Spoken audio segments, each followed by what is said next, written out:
21 നൂറ്റാണ്ടുകൾക്ക് മുമ്പ് എഴുതിയ പുസ്തകത്തിനകത്ത് തുടർന്ന് മൂന്നാമത്തെ ശക്തിയുടെ കേന്ദ്ര ബിന്ദുവായി ആര് വരും? ഇന്ത്യ വരും. കണ്ടോ, ഇന്ത്യ ഉണ്ടാകും മുൻപ് ഇന്ത്യയെ കുറിച്ച് ദൂത് കൊടുത്ത പുസ്തകമാണ് ഞാൻ പ്രസംഗിക്കുന്ന ബൈബിള്. അമേരിക്കയ്ക്കുള്ള സമ്പത്തിനേക്കാൾ ഇന്ത്യ എന്ന രാജ്യത്തിന് സമ്പത്തുണ്ട്. ഇന്ത്യ ആ കാര്യത്തിൽ സമ്പന്നായതുകൊണ്ട് മൂന്നാം ശക്തിയുടെ കേന്ദ്രത്തിൽ നിൽക്കാൻ ഇന്ത്യക്ക് സാധിക്കുന്നു.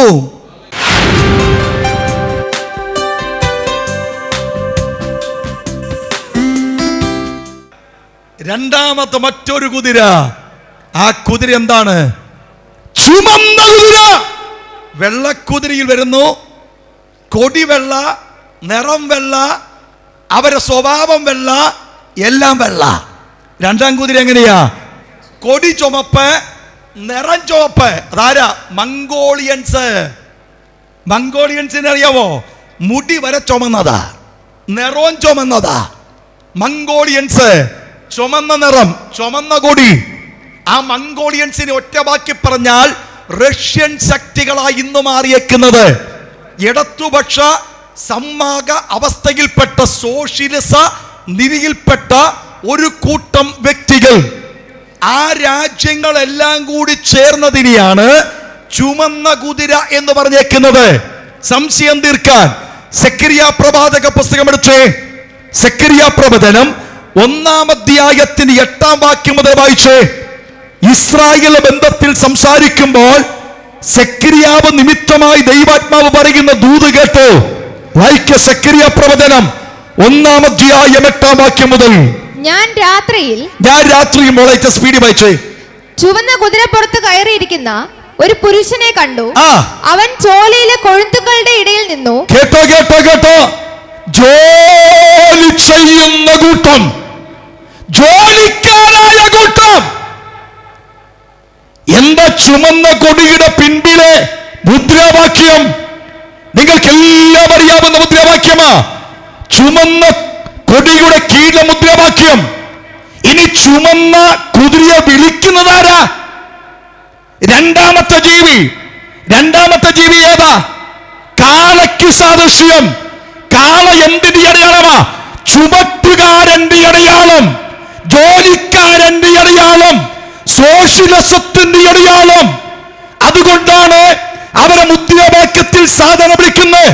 സർവരാജ്യ തൊഴിലാളികളെ സംഘടിക്കുവീൻ, സംഘടിച്ച് ശക്തരാകുവീൻ. അശക്തരായ സോഷ്യലിസ രാജ്യങ്ങളെ ബൈബിൾ വിളിക്കുന്നു ചുമന്ന കുതിര. ഇന്ന് ലോകത്തിൽ രണ്ടാമത്തെ ശക്തി ആരാ? ഒന്നാമത്തെ ശക്തി വെള്ളക്കാർ, രണ്ടാമത്തെ ശക്തി സോവിയറ്റ് ശക്തി അഥവാ ഇടതുപക്ഷ ശക്തി. കണ്ടോ? അപ്പൊ രണ്ട് ശക്തി. ഒന്നുകൂടി പറയാം. അമേരിക്ക ബോംബുണ്ടാക്കുമ്പോൾ റഷ്യ ആറ്റം ബോംബുണ്ടാക്കും. റഷ്യ ആറ്റം ബോംബുണ്ടാക്കുമ്പോൾ അമേരിക്ക ഹൈഡ്രജൻ ബോംബുണ്ടാക്കും. അമേരിക്ക ഹൈഡ്രജൻ ബോംബുണ്ടാക്കുമ്പോൾ റഷ്യ ലേസർ ബോംബ് ഉണ്ടാക്കും. എന്ന് പറഞ്ഞാൽ ഇവർ മത്സരിച്ചുകൊണ്ടിരിക്കുക. ഒരുത്തൻ ആകാശത്ത് പരീക്ഷിക്കുമ്പോൾ മറ്റവൻ ഭൂമി പരീക്ഷിക്കും. അപ്പോൾ ഒരുവൻ കടലിൽ പരീക്ഷിക്കും. അപ്പോൾ ഒരുത്തൻ മരുഭൂമിയിൽ പരീക്ഷിക്കും. ഇവന്മാര് പരീക്ഷിച്ചുകൊണ്ടിരിക്കുക. എന്താ കാരണം? ലോകത്ത് രണ്ട് ശക്തിയായി ഇവർ മാറണമെന്ന് ഇവര് പോലും അറിയുന്നുണ്ട്. എന്റെ ദൈവത്തിന്റെ വചനം പറഞ്ഞിരിക്കുക. ഞാൻ അങ്ങനെ പോയി കഴിഞ്ഞാൽ തീർക്കാൻ ബുദ്ധിമുട്ടാ. നാളെയും കൂടി ഇവിടെ കൺവെൻഷൻ ഉള്ളൂ. അതുകൊണ്ട് ആ ഭാഗവും വിടുകയാ. അടുത്ത വാക്ക് വായിച്ച മോളെ. 3-ാം മുദ്ര പൊട്ടിച്ചപ്പോൾ അവൻ 3-ാം മുദ്ര പൊട്ടിച്ചപ്പോൾ വരിക എന്ന് 3-ാം മുദ്ര പൊട്ടിച്ചപ്പോൾ വരിക എന്ന് 3-ാം ജീവി പറയുന്നത് ഞാൻ കേട്ടു. വായിച്ചോ. അപ്പോൾ ഞാൻ ഒരു കറുത്ത കുതിരയെ കണ്ടു. കറുത്ത കുതിര. Price the Lord. ഒന്നാമത്തെ കുതിര ഏതാ? വെള്ളക്കുതിര, പാശ്ചാത്യ ശക്തി. രണ്ടാമത്തെ കുതിര ഏതാ? ചുമന്ന കുതിര. ഏതാ? സോഷ്യലിസം ലോകത്തിൽ വ്യാപരിച്ച രാജ്യങ്ങൾ ചേർത്തുകൊണ്ടുള്ള റഷ്യയുടെ നേതൃത്വത്തിൽ കൊടുക്കുന്ന ശക്തി. മൂന്നാമത്തെ ശക്തി ഏതുവരുമെന്ന ബൈബിൾ പറഞ്ഞത് കറുത്ത കുതിര. ഈ കറുത്ത കുതിര എന്താണെന്ന് അറിയണമെങ്കിൽ അതിന്റെ ബാക്കിയും കൂടി വായിച്ചിട്ട് പറയാ. വായിച്ചേ കുഞ്ഞേ. അതിന്മേൽ ഇരിക്കുന്നവൻ ഒരു തുലാസ് കയ്യിൽ ഒരു തുലാസം പിടിച്ചോണ്ടിരിക്കുന്ന ഒരുത്തൻ. ഏത് കുതിരപ്പുറത്ത് വരുന്നവൻ? ഏത് കുതിരപ്പുറത്ത്? കറുത്ത കുതിരപ്പുറത്ത്. ഈ തുലാസ് എന്തിനുള്ളതാ? തൂക്കാൻ. സാധാരണ തൂക്കം വരുന്നത് എപ്പോഴാ തൂക്കി കൊടുക്കാനുള്ള സാഹചര്യം ഉണ്ടാകുന്നത്? ക്ഷാമം പെരുകുമ്പം, എന്ന് ദാരിദ്ര്യം വരുമ്പോൾ അളന്നു കൊടുക്കുന്നതും. അപ്പൊ വായിച്ചോ, താഴെ വായിച്ചേ. ഒരു പണത്തിന് ഒരിടങ്ങഴി ഗോതമ്പ് എന്ന് പറഞ്ഞാൽ സാധനങ്ങളുടെ ലഭ്യത കുറയുന്ന രാജ്യങ്ങൾ, ക്ഷാമമുള്ള രാജ്യങ്ങൾ, ദാരിദ്ര്യ രാജ്യങ്ങൾ, ഇവയെല്ലാം കൂടി ചേർന്ന് ഒരു ശക്തിയാകണം. നിങ്ങൾക്ക് വല്ലതും മനസ്സിലായോ? ഏതാ സാമ്പത്തികമായി ദാരിദ്ര്യമുള്ള രാജ്യം? ആ രാജ്യത്തെ ദാരിദ്ര്യത്തിന്റെ പ്രത്യേകത പറഞ്ഞിട്ടുണ്ട്. വായിച്ചേ. ഒരു പണത്തിന് 3 ഇടങ്ങഴി യവം, എന്നാൽ എണ്ണയ്ക്കും വീഞ്ഞിനും കേടുവരുത്തരുത്. എണ്ണ എന്താ? പെട്രോൾ ഉൽപാദനങ്ങൾ, ഗ്യാസ്, പെട്രോൾ, ഡീസൽ ആദ്യ ഉൽപാദനങ്ങൾ. 2, അടുത്തെന്തുവാ? എണ്ണ. എണ്ണയ്ക്കും വീഞ്ഞിനും. വീഞ്ഞെന്തുവാ? മരുന്ന്, ഔഷധം. ഇനി ശ്രദ്ധിച്ചേ, പെട്രോൾ, ഔഷധം എന്നിവയുടെ ലഭ്യത കുറയപ്പെട്ട രാജ്യം, എന്നിവയ്ക്ക് പിടികൊടുക്കുന്ന രാജ്യം, എന്നിവയെ പിടിച്ചൊതുക്കുന്ന രാജ്യങ്ങളായ ക്ഷാമവും ദാരിദ്ര്യവും അറിവില്ലായ്മയും നിറഞ്ഞു വാഴുന്ന രാജ്യങ്ങൾ അതേതൊക്കെയാ? അതാ കറുത്ത രാജ്യം, ക്ഷാമരാജ്യം. ഇതേതൊക്കെയാ? ആഫ്രിക്ക, അഫ്ഗാനിസ്ഥാൻ, പാകിസ്ഥാൻ.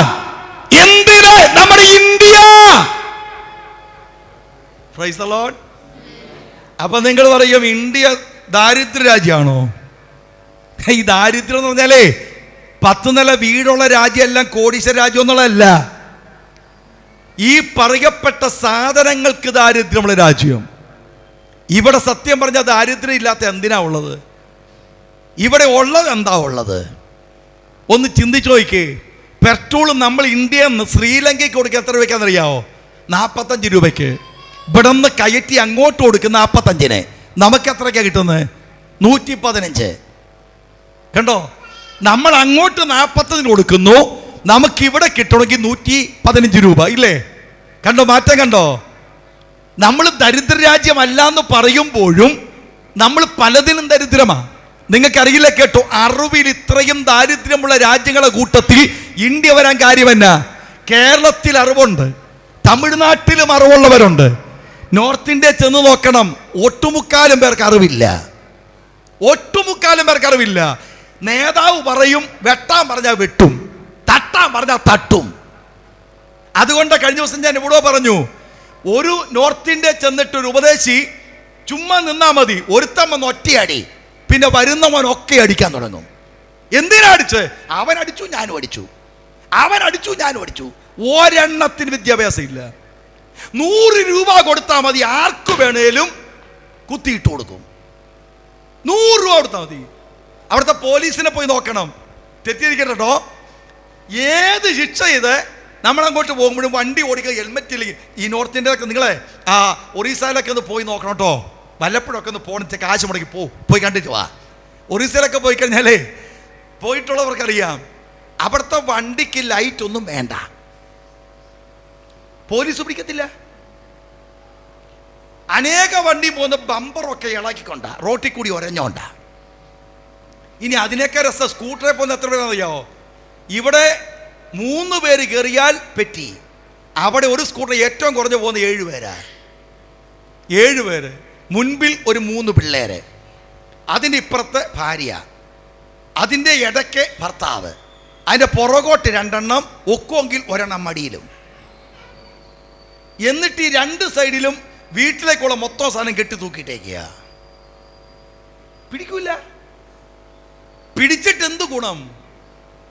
അനവധി പേർക്ക് അറിവില്ല, അറിവെന്ന സാധനം ഇല്ല. നമ്മൾ ഓർക്കുന്നത് ഇന്ത്യക്കാരെന്ന് പറഞ്ഞാൽ മൊത്തം IAS ചുമ്മാതാന്ന്. അതുകൊണ്ടാ പല ഭരണവും ഈ ഇന്ത്യയിൽ ഇന്ന് നിൽക്കുന്നത്. കാരണം അറിവുള്ളവനാണെങ്കിൽ പലരും പുറത്താക്കിയേനെ. അറിവില്ല, കുത്താൻ പറഞ്ഞാൽ കുത്തും. അവരെ പലയിടത്തും ചെന്ന് നോക്കണം, നോർത്ത് ഇന്ത്യയിലൊക്കെ പോയി നോക്കണം. അവിടെ ഇലക്ഷൻ കൗണ്ടറിൽ ഇലക്ഷൻ നടക്കുമ്പോഴേ ഒരു കൂട്ടരംഗം വന്ന് നിൽക്കും. ആർക്കാ വോട്ട് ചെയ്യാൻ ചോദിക്കും, ഇന്നവർക്കാന്ന് പറഞ്ഞാൽ പോടാന്ന് പറയും. അവൻ ഓടിച്ച് 2 അടിയും കൊടുത്ത് വിട്ടേച്ച് ഇവൻ കയറിയിട്ട് 8-10 കുത്തം കൊന്നു ചോദിച്ചു. അല്ലാതെ ആരാ ഇവിടെ ഭരിക്കുന്നത്? എൻ്റെ പൊന്നുമക്കളെ, ഇന്ത്യ, ആഫ്രിക്ക, ശ്രീലങ്ക, ബംഗ്ലാദേശിൽ ചായ കുടിക്കാൻ വേണ്ടി ചാക്കിൽ പൈസയും കൊണ്ട് പോകണം.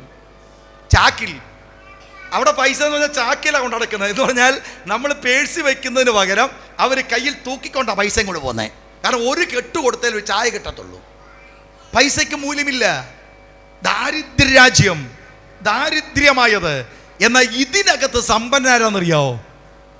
ഇന്ത്യ. ഈ ദാരിദ്ര്യ രാജ്യങ്ങൾക്കൊക്കെ ധാരാ സമ്പന്നൻ. നിങ്ങൾ ഇവിടെ ഇല്ലേ? ഇന്ത്യ. എന്താ സമ്പത്തിന് കാരണം? ഇന്ത്യ എന്ന രാജ്യം സമ്പത്ത് രാജ്യമാണ്. ഇന്ത്യൻ ഭരണകൂടം സമ്പത്തെന്നല്ല പറഞ്ഞേ. അംബാനിയും അദാനിയും സമ്പത്തുള്ളവനായതുകൊണ്ട് ഇന്ത്യ സമ്പന്നല്ല പറഞ്ഞത്. ഇന്ത്യ രാജ്യം സമ്പന്ന രാജ്യമാണ്. അതെങ്ങനെയാ? അമേരിക്കയ്ക്കുള്ള സമ്പത്തിനേക്കാൾ ഇന്ത്യ എന്ന രാജ്യത്തിന് സമ്പത്തുണ്ട്. അതെങ്ങനെയാ ഉള്ളത്? അമേരിക്കയുടെ റോഡ് അമേരിക്കയുടെ അല്ല. അമേരിക്കയുടെ ട്രാൻസ്പോർട്ട് വകുപ്പുകളുള്ള വാഹനങ്ങൾ ഗവൺമെന്റിന്റെ അമേരിക്കയുടെ അല്ല. ഷിപ്പുകൾ അമേരിക്കയുടെ അല്ല. റെയിൽവേ അമേരിക്കയുടെ അല്ല. പക്ഷെ ഇന്ത്യയുടെ എന്ന് പറഞ്ഞാൽ റോഡ് ഇന്ത്യയുടെ, എയർപോർട്ട് ഇന്ത്യയുടെ, ഇവിടത്തെ ട്രാൻസ്പോർട്ട് ഇന്ത്യയുടെ. കണ്ടോ? ഇതെല്ലാം ഇന്ത്യയുടെ ആയതുകൊണ്ട്, ഇന്ത്യ ആ കാര്യത്തിൽ സമ്പന്നായതുകൊണ്ട് മൂന്നാം ശക്തിയുടെ കേന്ദ്രത്തിൽ നിൽക്കാൻ ഇന്ത്യക്ക് സാധിക്കുന്നു. അതിന് ചരിത്രത്തിലേക്ക് ഇപ്പം പോകത്തില്ല. അപ്പൊ ഇന്ത്യ എന്ന മൂന്നാം ശക്തി കണ്ടോ? ബൈബിളിൽ ഇന്ത്യ ഉണ്ടാകുന്നു. ഇന്ത്യ എന്നാ വന്നത് 1947 സ്വതന്ത്രം പ്രാപിച്ച രാജ്യം. ഏത് രാജ്യം? ഇന്ത്യ. 21 നൂറ്റാണ്ട് മുൻപ് എഴുതിയ പുസ്തകമാ വെളിപ്പാട് പുസ്തകം. Price the lord, praise the Lord. 21 നൂറ്റാണ്ടുകൾക്ക് മുമ്പ് എഴുതിയ പുസ്തകത്തിനകത്ത് തുടർന്ന് മൂന്നാമത്തെ ശക്തിയുടെ കേന്ദ്ര ബിന്ദുവായി ആര് വരും? ഇന്ത്യ വരും.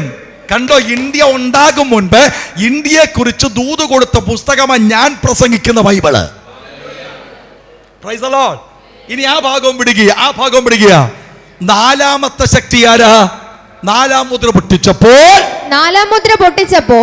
വരിക എന്ന് നാലാം ജീവി. നാലാം മുദ്ര പൊട്ടിച്ചപ്പോൾ വരിക എന്ന് നാലാം ജീവി പറയുന്ന ഞാൻ കേട്ടു.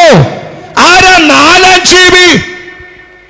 കഴുകന് തുല്യമായ സാദൃശ്യം. കഴുകൻ എന്നത് ആരുടെ എംബ്ലമാ? അറിയോ? അമേരിക്കയുടെ എംബ്ലം എന്താ അറിയാവോ?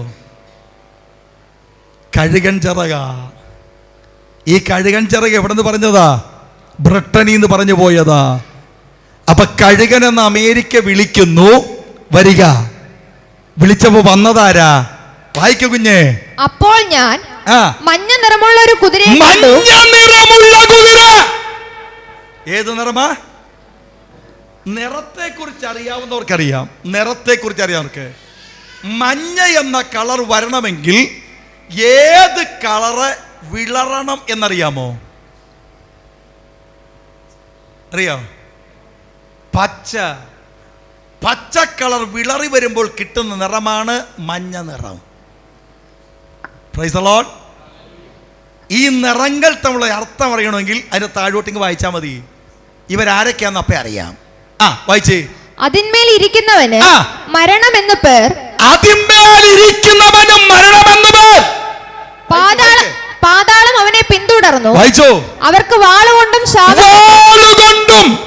ക്ഷാമം കൊണ്ടും മഹാവ്യാധി കൊണ്ടും ഭൂമിയിലെ കാട്ടുമൃഗങ്ങളെ കൊണ്ടും കൊന്നുകളവാൻ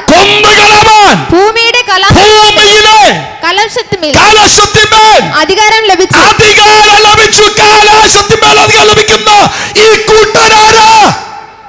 തീവ്രവാദികൾ. ആരാണ്?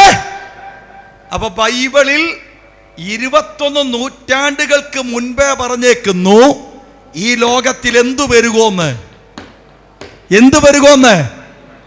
ആർക്ക് വരവിന് മുൻപേ? കർത്താവിന്റെ വീണ്ടും വരവിന് മുൻപ് ഇവിടെ തീവ്രവാദികൾ പെരുകും. പെരുകിയോ? ഓരോ വർഷം പഠിച്ചു നോക്ക്. ലോകത്തിലെ ഭീകരതയ്ക്ക് ഓരോ വർഷം കൂടുന്തോറും വളർച്ചയാ. ഏറ്റവും അവസാനമായി ഇന്ത്യയുടെ സുന്ദരി എന്ന് അഭിമാനപ്പെടുന്ന കാശ്മീരിന്റെ അവസ്ഥ നിങ്ങൾ കണ്ടോ? ഇന്ത്യയുടെ സുന്ദരി, മഞ്ഞുപുതച്ച സുന്ദരി, പച്ച പരവതാന വിധിച്ച സുന്ദരി, ആ സൗന്ദര്യ റാണി ഈ കാശ്മീർ എന്ന ആ സ്ഥലത്ത് ടൂറിസം മേഖലയായി പോയിന്റ് ചെയ്യപ്പെട്ട മുഴുവൻ ടൂറിസം മേഖലയും ഈ പ്രസംഗിക്കുന്ന ഇന്ന് രാത്രി, ഞാൻ പ്രസംഗിക്കുന്ന ഇന്ന് രാത്രി ഇന്ത്യ ഗവൺമെന്റ് അടച്ചുപൂട്ടി കഴിഞ്ഞു. കാശ്മീരിലെ ടൂറിസത്തിന്റെ വാതിൽ അടച്ചിട്ടു. ഒരൊറ്റ ടൂറിസം മേഖലയും ഇന്ന് തുറക്കുന്നില്ല. ഇന്ന് അടച്ചു. അത് മുഴുവൻ ടൂറിസം മേഖല അടച്ചു. കാര്യമല്ല, ഭീകരതയ്ക്ക് ഒരടിമറിയിടാൻ വേണ്ടി ശ്രമിച്ച് ഒരു യുദ്ധത്തിന്റെ പുറപ്പാടിന്റെ ആരംഭം കുറിക്കാൻ തീവ്രവാദം പെരുകുകയാ. ഈ തീവ്രവാദികളെ മൊത്തം പേരെടുത്ത് നോക്കിയോ. ഇതെല്ലാം വരുന്നത് ഒരു നിറത്തിന്ന്. ഞാൻ അത്ര ഇപ്പൊ പറയുന്നുള്ളൂ. ഒരു നിറത്തിന്ന് ഇങ്ങോട്ട് ഇറങ്ങി വരുന്നത്. ആ നിറത്തെ ഇല്ലാതാക്കാൻ ലോകശക്തി മൊത്തം നോക്കിയാലും നടക്കില്ല. ഇവരിങ്ങനെ പെരുകിക്കൊണ്ടിരിക്കും. ആ പെരുകുമെന്നും ബൈബിൾ പറയുന്നു. ഈ പെരുക്ക് അവസാനിക്കുന്ന ദിവസമുണ്ട്. അന്ന് ആ പെരുക്കവും നിൽക്കും, എല്ലാ പെരുക്കവും നിൽക്കും. ഈ തീവ്രവാദികൾ പെരുകി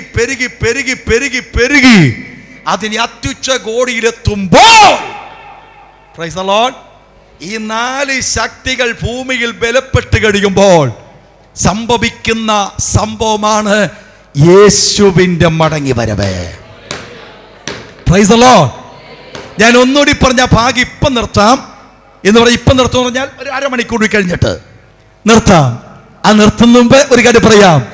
4 ലോകശക്തികൾ യേശുക്രിസ്തുവിന്റെ വരവിനായി അവരറിയാതെ ലോകത്തിൽ ഒരുങ്ങിക്കൊണ്ടിരിക്കുമ്പോൾ അതിന്റെ എതിർവശത്ത് മറ്റൊരു ഒരുക്കം നടക്കുന്നുണ്ട്.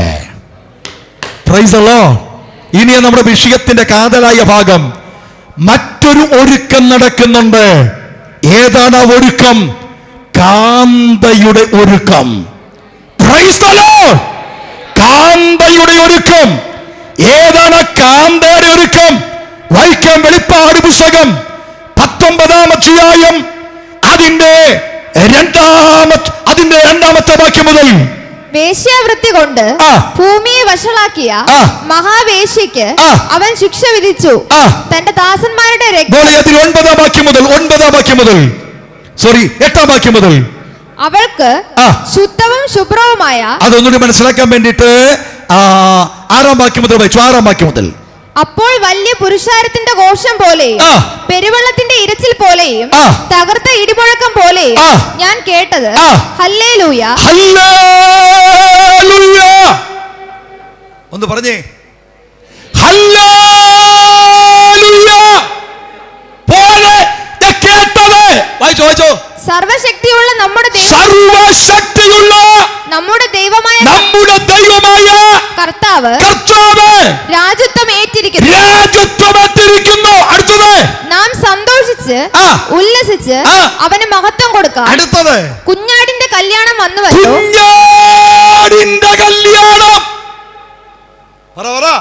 വന്നുവല്ലോ. കുഞ്ഞാടിന്റെ കല്യാണം വന്നുവല്ലോ. അവന്റെ കാന്തയും തന്നെത്താൻ ഒരുക്കിയിരിക്കുന്നു. മതി. കുഞ്ഞാടിന്റെ കല്യാണം വന്നുവല്ലോ. അവൻ അവന്റെ കാന്തയും എങ്ങനെ ഒരുങ്ങി? അവന്റെ കാന്തയും തന്നെത്താൻ ഒരുങ്ങി യേശുവിന്റെ വീണ്ടും വരവിനായി. ലോകത്തിലെ 4 ശക്തികൾ അവരറിയാതെ ഒരുങ്ങിക്കൊണ്ടിരിക്കുമ്പോൾ അപ്പുറത്തൊരു ഒരുക്കം നടക്കുന്നുണ്ട്. ആ ഒരുങ്ങുന്നത് ആരെന്നറിയാമോ? കാന്തയുടെ ഒരുക്കം. ആർക്കു വേണ്ടി? കാന്തനെ സ്വീകരിക്കാൻ. ഓ ഹല്ലേലൂയ! മണവാളനെ സ്വീകരിക്കാൻ ഒരു മണവാട്ടിയുടെ ഒരുക്കം, കാന്തനെ സ്വീകരിക്കാൻ ഒരു കാന്തയുടെ ഒരുക്കം. ഹല്ലേലൂയ! ഓ, ഈ കാന്ത എന്ന് പറഞ്ഞാലേ, കാന്തയുടെ ഒരുക്കം എന്ന് പറഞ്ഞാലേ, നമ്മുടെ ബൈബിളിനകത്തെ പലതും പറയുന്നത്, യേശുക്രിസ്തു പറയുന്നത് യഹൂദന്മാരെ മുൻപിൽ കണ്ടുകൊണ്ടാ. കാരണം യേശുവിൻ്റെ ശിഷ്യന്മാരൊക്കെ ആരായിരുന്നു? യഹൂദന്മാരായിരുന്നു. യേശുവിനൊപ്പം പ്രസംഗം കേൾക്കാൻ വരുന്നതിലും ഭൂരിപക്ഷമാരായിരുന്നു. അതുകൊണ്ട് അവരോട് സംസാരിക്കുമ്പോൾ യഹൂദ ബേസിക്കിൽ അവർക്കറിയാവുന്ന കാര്യങ്ങൾ ബോധ്യപ്പെടുത്തിയ യേശു സംസാരിക്കണേ. അപ്പൊ യേശു സംസാരിക്കുമ്പോൾ കുഞ്ഞാടിന്റെ കല്യാണത്തെക്കുറിച്ച്, ഒരുക്കത്തെക്കുറിച്ച് പഠിക്കുമ്പോഴും നമുക്ക് യഹൂദന്മാരെ പഠിച്ചേ പറ്റത്തുള്ളൂ. ഈ കാന്തയുടെ ഒരുക്കം എന്തെന്നറിയണം. ഇവിടെ ഞാനൊരു കൊച്ചു തെറ്റ് തിരുത്തി തരാട്ടോ. മത്തായി സുവിശേഷം 25-ാം അധ്യായത്തിൽ ഒരു വാക്ക് കാണാൻ പറ്റും. ആ വാക്കിൽ ഇങ്ങനെയാ: മണവാളനെ എതിരേൽപ്പാൻ വിളക്കുമെടുത്തുകൊണ്ട് പുറപ്പെട്ടിരിക്കുന്ന 10 കന്യകമാർക്ക്. അപ്പൊ നമ്മളെല്ലാം ഓർത്തേക്കുന്ന ഈ വിളക്ക് കത്തിച്ചുകൊണ്ട് വന്ന 10 കന്യകമാരും ആരാണ്? മണവാളന്റെ മണവാട്ടിയ അല്ല. നമ്മൾ ഓർത്തേക്കുന്ന 5 കന്യകമാരുടെ വിളക്കിൽ എന്തുണ്ടായിരുന്നു? എണ്ണ. 5 പേർക്ക് എന്തില്ലായിരുന്നു? എണ്ണ. നമ്മളതിന് ഇല്ലായിരുന്നു. നമ്മളതിന് പറയും, പ്രസംഗിക്കും പറയും, നിങ്ങൾ എണ്ണയുള്ള വിളക്കുള്ള വിശ്വാസികളായി നിന്നാൽ മണവാളം വരുമ്പോൾ നിങ്ങളെ കൊണ്ടുപോകും. എണ്ണയില്ലെങ്കിൽ നിങ്ങളെ കൊണ്ടുപോകില്ല. നമ്മൾ ഓർത്തേക്കുന്ന ഈ വിളക്കം കൊണ്ട് വന്നേക്കുന്ന എല്ലാം സഭയുടെ അംഗാന്ന അല്ല. അവിടെ എഴുതിയിട്ടുണ്ട്, വിളക്കും എടുത്തുകൊണ്ട് പുറപ്പെട്ട കന്യകയ്ക്കെന്നല്ല, കന്യകമാർക്ക്. ഈ കന്യകമാരാരാന്ന് ഇച്ചിരി ഞാൻ പറഞ്ഞുതരാം. കാന്തൻ ഏകവചനമാ, കാന്തകൾ എന്നില്ല. കാന്തൻ എന്തേ ഉള്ളൂ? കാന്തയേ ഉള്ളൂ. കാന്തയാരാ? സഭകൾ അല്ല, സഭ. Price the lord, praise the Lord. അപ്പൊ കാന്തന്റെ കാന്തയാരാ? ദൈവത്തിന്റെ സഭ. ദൈവത്തിന്റെ സഭ. സഭയെ വിളിക്കുന്ന പേരാണ് കാന്ത. മണവാട്ടി, കന്യക, കാന്ത, മണവാട്ടി. ഇത് സഭയ്ക്കിട്ടേക്കുന്ന പേരാ. അപ്പൊ കാന്തൻ ക്രിസ്തുവെങ്കിൽ കാന്തന്റെ കാന്തയാരാ? ദൈവത്തിന്റെ സഭ. ഈ കാന്തന് വേണ്ടി കാന്ത എങ്ങനെ ഒരുങ്ങണം? തന്നെത്താൻ ഒരുങ്ങണം. അഥവാ ഓരോ ദൈവ കുഞ്ഞും തന്നെത്താൻ ഒരുങ്ങണം. സ്തോത്രം, സ്തോത്രം. ഇനി ഞാൻ അല്പം നിങ്ങളുടെ മനസ്സിലേക്ക് കൊണ്ടുവരാൻ വേണ്ടിയിട്ട് അതിന് ആശയം കൊണ്ടുവരാം. ഈ കാന്തനും കാന്തയും എന്ന് അറിയണമെങ്കിൽ യഹൂദന്മാരുടെ വിവാഹം പഠിക്കണം. ഇന്നത്തെ അല്ല, ആ കാലഘട്ടത്തിൽ യേശുക്രിസ്തു ഈ വിഷയങ്ങളൊക്കെ അവതരിപ്പിക്കുന്ന കാലഘട്ടത്തിൽ. ഇന്നും നമ്മൾ സങ്കീർത്തനമേ ഈ കല്യാണ സമയത്ത് വായിക്കുന്ന സങ്കീർത്തനമുണ്ട്. ഏത് സങ്കീർത്തന? 40 എടുക്ക് 45-ാം സങ്കീർത്തനം എടുക്ക്, വായിക്കേ. ആദ്യം മുതൽ. കല്യാണത്തിന് വായിക്കാത്തവർ ഇന്ന് വായിക്കേ. അന്ന് വായിച്ച് കേൾക്കാത്തവർ ഇന്ന് വായിച്ച് കേൾക്കേ. വായിക്കേ. എന്റെ ഹൃദയം ശുഭവചനത്താൽ കവിയുന്നു. എന്റെ കൃതി രാജാവിന് വേണ്ടിയുള്ളത് എന്ന് ഞാൻ പറയുന്നു. എന്റെ നാവ് സമർത്ഥനായ ലേഖകന്റെ എഴുത്തുപോലാകുന്നു. നീ മനുഷ്യപുത്രന്മാരിൽ അതിസുന്ദരൻ. ലാവണ്യം നിന്റെ അധരങ്ങളിൽ മേൽ പകർന്നിരിക്കുന്നു. അതുകൊണ്ട് ദൈവം നിന്നെ എന്നേക്കും അനുഗ്രഹിച്ചിരിക്കുന്നു. വീരനായുള്ളവേ, നിന്റെ വാൾ അരയ്ക്ക് കെട്ടുക.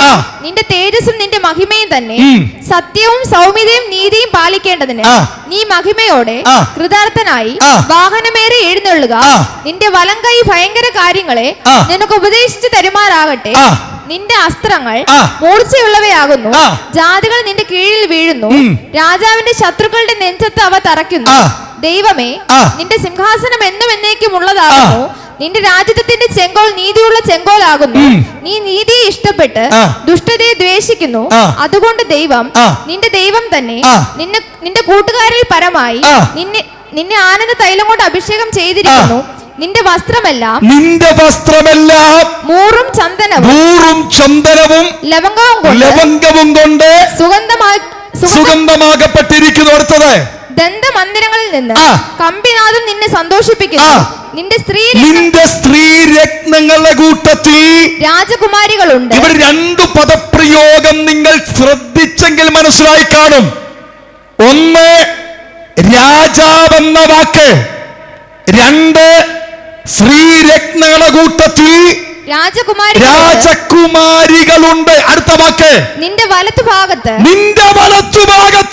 രാജ്ഞി. രാജകുമാരിമാരല്ല, നിന്റെ വലത്തുഭാഗത്ത് കൂടിയാരുണ്ട്?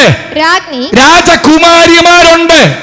പക്ഷെ നിന്റെ വലത്തുഭാഗത്ത് രാജകുമാരിമാരല്ല, രാജ്ഞി. ഓഫീർ തങ്കം അണിഞ്ഞ് നിൽക്കുന്നു. അടുത്ത വാക്കുകൂടി വായിച്ചിട്ട് ഭാഗം വിടാം. അല്ലയോ കുമാരികളെ എന്നല്ല, അല്ലയോ കുമാരി, അല്ലയോ കുമാരി, രാജ്ഞിയായ കുമാരി, നീ രാജാവിന് വേണ്ടിയുള്ളവളാ. രാജ്ഞി ആർക്കുള്ളതാ? രാജ്ഞി ആർക്കുള്ളതാ? രാജാവിന്. അതുകൊണ്ട് അടുത്ത വാക്ക്, അതുകൊണ്ട് നീ കേൾക്കണം, നോക്കുക, നീ നോക്കണം, ചെവി ചായ്ക്കണം. സ്വജനത്തെയും നിന്റെ പിതൃഭവനത്തെയും മറക്കണം. രാജാവിന്റെ രാജ്ഞി ആകണമെങ്കിൽ നീ ചിലതൊക്കെ മറക്കണം. ഹല്ലേലൂയ. നീ ചിലതൊക്കെ മറക്കണം, ചിലതൊക്കെ വിടണം. പള്ളി വിടണം, പട്ടക്കാര് വിടുന്നത് പട്ടക്കാരെ വിടണം, അയ്മേനിമാരെ വിടാൻ പറഞ്ഞ വിടണം. രാജാവിന്റെ കൂടെ എത്താൻ തടസ്സമായത് എന്തോ അത് നീ വിടണം. Price the lord, praise the lord, praise the Lord. രാജാവിന്റെ കൂടെ വരാൻ തടസ്സമായി നിന്നിൽ കിടക്കുന്ന തടസ്സങ്ങൾ എന്താണോ ആ തടസ്സത്തെ നീ വിടണം. ഇതറിയണമെങ്കിലേ ഈ സങ്കീർത്തനത്തിൽ നിൽക്കുമ്പോ തന്നെ ഈ 45 സങ്കീർത്തനം എഴുതിയതിന് പിൻപിൽ യഹൂദ ചരിത്ര, ആ ചരിത്രം കൂടി പഠിക്കണം. ഇത് നമ്മുടെ കല്യാണം പോലെയൊന്നല്ലേ. യഹൂദന്റെ കല്യാണത്തിന് വ്യത്യാസമുണ്ടെന്ന്. നമ്മുടെ കല്യാണം യഹൂദന്റെ കല്യാണം ഒരുപോലെയല്ല. ഇന്ന് ഏകദേശം യഹൂദന്മാരുടെ കല്യാണത്തിനൊക്കെ മാറ്റം വന്നിട്ടുണ്ട്. പക്ഷെ ഈ ഭാഗമൊക്കെ എഴുതിയപ്പോഴുള്ള യഹൂദന്റെ കല്യാണത്തെയാണ് ക്രിസ്തുവും സഭയുമായിട്ടുള്ള വിവാഹത്തോട് തുലനം ചെയ്തിരിക്കുന്നത്. Price the Lord. നമുക്കതൊന്ന് നോക്കാം. നിങ്ങൾ ഒരല്പം എന്നെ ശ്രദ്ധിക്കണം. ഇനി ഞാൻ പറയുന്നത് യഹൂദന്റെ വിവാഹത്തിന് ഒറിജിനൽ രൂപമാണ്. ഇന്ന് നടക്കുന്ന രൂപമല്ല, ഒറിജിനൽ രൂപം. ഇനി ശ്രദ്ധിക്കണം. യഹൂദ കുടുംബത്തിൽ ഒരു പയ്യൻ വിവാഹം കഴിക്കണമെങ്കിൽ ആ വിവാഹം കഴിക്കാൻ അവൻ ആഗ്രഹിക്കുന്ന സമയം, അല്ലെങ്കിൽ അവന്റെ അപ്പനും കുടുംബവും ആഗ്രഹിക്കുന്ന സമയം, ഒരു പെൺകുട്ടിക്ക് വിവാഹം കഴിക്കുവാൻ മാതാപിതാക്കൾ ആഗ്രഹിക്കുന്ന സമയം, ഒരു നിയമം യഹൂദനുണ്ട്. ഒരു പെൺകുട്ടിയെ വിവാഹം കഴിക്കണമെങ്കിൽ ചാർച്ചയിൽപ്പെട്ട ഒരുവനെ കെട്ടാൻ പറ്റത്തുള്ളൂ. ആർക്കാണ്? സഭയ്ക്കും ചില പ്രത്യേകത ഉണ്ട് കേട്ടോ. ചില പ്രത്യേകത. തോന്നിയവനെ പോയി കെട്ടാൻ പാടില്ല, തോന്നിയവനെ പോയി പിടിച്ചോണ്ടിരാൻ പാടില്ല, തോന്നിയടത്ത് പോയി കെട്ടാൻ പാടില്ല. അതിന് ചില പ്രമാണം ഉണ്ടെന്ന്. ചാർച്ചയിൽപ്പെട്ടവരെയാ കെട്ടാവൂ. ഇനി കെട്ടുന്നതോ കല്യാണത്തിന് മുൻപേ നടക്കേണ്ട ഒരു ശുശ്രൂഷയാണ് വിവാഹ നിശ്ചയം. എന്താണ്? ഇന്ന് മിക്കവാറും വിവാഹ നിശ്ചയമൊന്നും ഇല്ല, വിവാഹമോ ഇല്ല. ഇന്ന് നിശ്ചയോ ഇല്ല, വിവാഹമോ ഇല്ല. പിന്നെ എന്തുവാ? എഗ്രിമെന്റ് ആയിട്ട് ഒന്നിച്ച താമസം, എഗ്രിമെന്റ് ആയിട്ട് ഒന്നിച്ച താമസം. ചെറുക്കനും പെണ്ണും കൂടി 2 വർഷം ഒരു വീട് വാടകയ്ക്ക് എടുത്ത് താമസിക്കും. 2 പേർക്കും 2 വർഷം കൊണ്ട് കുഴപ്പമില്ലെങ്കിൽ വീണ്ടും 2 വർഷം പുതുക്കും. എന്നിട്ടും കുഴപ്പമില്ല, 1 വർഷം കൂടി പുതുക്കും. ഇത് കഴിഞ്ഞ് വേണ്ടയോ, നീ പോടി, നീ പോടാ, പോടാ വാടാ, പോടി പടി, തീർന്നു. ഇന്നതാ. പക്ഷെ യഥാർത്ഥ വിവാഹ യഹൂദന്റെ വിവാഹം ക്രിസ്തുവും സഭയുമായിട്ടുള്ള ബന്ധത്തിൽ സ്ഥാപിച്ചേക്കുന്നത്. യഹൂദന്റെ വിവാഹത്തിന് മുൻപ് ഒരു വിവാഹ നിശ്ചയമുണ്ട്. എന്തുണ്ട്? ഇനി ശ്രദ്ധിക്കണേ. ഈ വിവാഹ നിശ്ചയം ചെയ്യപ്പെടുന്ന ചെറുക്കന്റെ പ്രായം അറിയാമോ? നിങ്ങൾ ആരും സന്തോഷിക്കണ്ട, നമ്മുടെ നിയമം അനുവദിക്കുന്നില്ല. പക്ഷേ യഹൂദന്റെ വ്യവസ്ഥ 13 വയസ്സ്. എത്ര വയസ്സാ? ആരുടെ പ്രായം? യഹൂദയിൽ വിവാഹം കഴിക്കുന്ന ചെറുക്കന്റെ പ്രായം എത്ര വയസ്സ്? 13 വയസ്സ്. വിവാഹ നിശ്ചയം ചെയ്യാൻ വരുന്നവന്റെ പ്രായം 13 വയസ്സ്. പെങ്കൊച്ചിൻ്റെയോ 8, 9, 10, 11 വരെ. അപ്പം ചെറുക്കനേക്കാൾ പ്രായം കുറവ്. ഈ 9 വയസ്സുള്ള പെണ്ണും 13 വയസ്സുള്ള ചെറുക്കനെന്ന് പറഞ്ഞാൽ എന്തോ വലിപ്പമുണ്ട്, എന്തോ പ്രായമുണ്ടെന്ന് ഓർത്തു നോക്കിയേ. യഹൂദയിലെ വിവാഹ നിശ്ചയം. ഇനി ശ്രദ്ധിക്കണേ, ശ്രദ്ധിക്കണേ. ഈ വിവാഹ നിശ്ചയത്തിന് ചെറുക്കന്റെ വീട്ടിൽ നിന്ന് ആളുകൾ പെണ്ണിന്റെ വീട്ടിലേക്ക് വരണം. വന്നിട്ടാദ്യം ഈ ചെറുക്കൻ പെണ്ണിന് ഒരു മോതിരം കൊടുക്കണം. എന്ത് കൊടുക്കണം? ഒരു മോതിരം. 2, ചിത്ര തയ്യലുള്ള ഒരു ശിരോവസ്ത്രം അവളെ അണിയിപ്പിക്കണം. ഹല്ലേലൂയ. ചിത്രതയിലുള്ള ശിരോവസ്ത്രം ധരിപ്പിക്കണം. എന്നിട്ട് ഈ പെണ്ണിന്റെ വീട്ടുകാർ ആവശ്യപ്പെടുന്ന തുക കൊടുക്കണം. ഇവിടെ എങ്ങനെയാ? പെണ്ണിനെ കെട്ടണമെങ്കിൽ പെണ്ണ് MBBS, ചെറുക്കൻ 10ാം ക്ലാസ്സും ഗുസ്തിയും. കല്യാണം കഴിക്കണോ? ഒരു BMW കാറ്, കൂടെ 1 ഏക്കർ റബ്ബർ തോട്ടം. ഇതെല്ലാം ഉണ്ടെങ്കിൽ ചെറുക്കൻ കെട്ടു. പെണ്ണിന് അങ്ങോട്ട് കൊടുത്തിട്ട് കെട്ടണം എന്നതാ വ്യവസ്ഥ. കാര്യം എന്നാ? സ്ത്രീ എന്നത് ധനമാണ്. മിക്കവാറും സഹോദരന്മാരെല്ലാം ഇന്ന് എന്നെ തല്ലിക്കൊല്ലും. ഇവിടെ ഭാര്യയുടെ വീട്ടിൽ നിന്ന് കൊണ്ടുവന്നിട്ട് തിന്നായിരിക്കുമ്പോഴാണ് പാസ്റ്റർ ഇങ്ങനെയൊക്കെ പഠിപ്പിച്ചു കൊടുക്കണേ. യഹൂദയിൽ കല്യാണം നടക്കണമെങ്കിൽ ചെറുക്കൻ മോതിരം പെണ്ണിന് കൊടുക്കണം. ഒരു ശിരോവസ്ത്രം പൊൻതയ്യലുള്ള അഥവാ പകിട്ടായ ശിരോവസ്ത്രം കൊടുക്കണം. കൂടാതെ പെണ്ണിൻ്റെ വീട്ടുകാർ ചോദിക്കുന്ന തുക കൊടുക്കണം. അതുകൂടാതെ ചെറുക്കനും മനസ്സാകുന്ന ഒരു തുക വെള്ളിപ്പണമായിട്ടോ പൊൻപണമായിട്ടോ പെണ്ണിനെ ഏൽപ്പിക്കണം. കൂടാതെ ദ്രഹ്മപ്പണം പെണ്ണിന് കൊടുക്കണം. അതുകൊണ്ടാണ് ഒരു പെങ്കൊച്ച് വീട് മൊത്തം തൂത്തുവാരി ഇതൊരു ദ്രഹ്മ കാണാതെ ഉണ്ട്. ഇതാര് കൊടുത്തതാ? കാന്തം കൊടുത്തതാ. കാന്തം കൊടുത്ത എന്ന് കൊടുത്തതാ? വിവാഹ നിശ്ചയത്തിന് കൊടുത്തതാ. എന്നുവരെ കാണണം. വിവാഹം കഴിഞ്ഞ് ചെറുക്കം വന്ന് ചോദിക്കുമ്പോൾ ഈ ദ്രഹ്മപ്പണം കാണാം അവളെ കയ്യിൽ. ചെറുക്കം കൊടുത്തത് അവിടെ കാണണം. അതിപ്പോൾ എടുക്കുന്നില്ല. ഇത്രയും കൊടുക്കണം.